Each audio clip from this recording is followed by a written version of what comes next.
எதிர்கட்சியாக இருந்தபோது வலியுறுத்திய கோரிக்கைகளை மறந்து உத்தரவிட்டது. தொழிற்சங்கங்கள் தொழிலாளர்கள் எதிர்ப்பால் பின்வாங்கியது. தொழிலாளர்கள் விருப்பத்திற்கேற்ப சாதனையாகும். அரசு ஊழியர்களுக்கான பழைய ஓய்வூதிய திட்டத்தை நடைமுறைப்படுத்த தவறியது. நீண்ட நெடிய வருடங்களாக நிரந்தரப்படுத்தப்படாமல் பணியாற்றும் தூய்மை பணியாளர்கள் டாஸ்மாக் மற்றும் கோட்டஸ் நிறுவனத்தில் பணியும் தற்காலிக ஓய்வூதியத்தை ஏமாற்றங்களை நீக்கின. கொரோனா காலத்தில் நிறுத்தப்பட்ட என்கேஜ்மெண்ட் லீவ் திமுக ஆட்சி இறுதி காலத்தில் 1/10/2005 முதல் நடைமுறைப்படுத்த உள்ளது. மக்கள் நல திட்டங்கள் அனைத்தையும்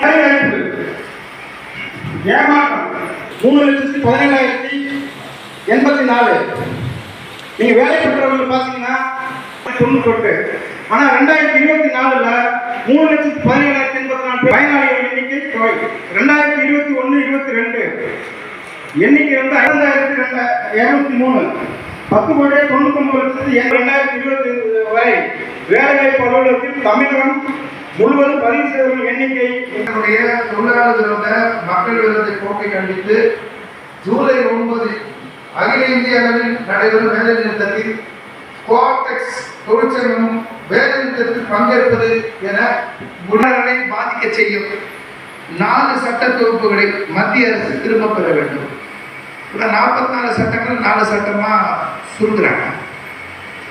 அந்த சட்டங்களை சுருக்கும் போது தொழிலாளர்களுக்குள்ளான நலன்களை உயர்த்தி அந்த சட்டங்களை சுருக்குவது.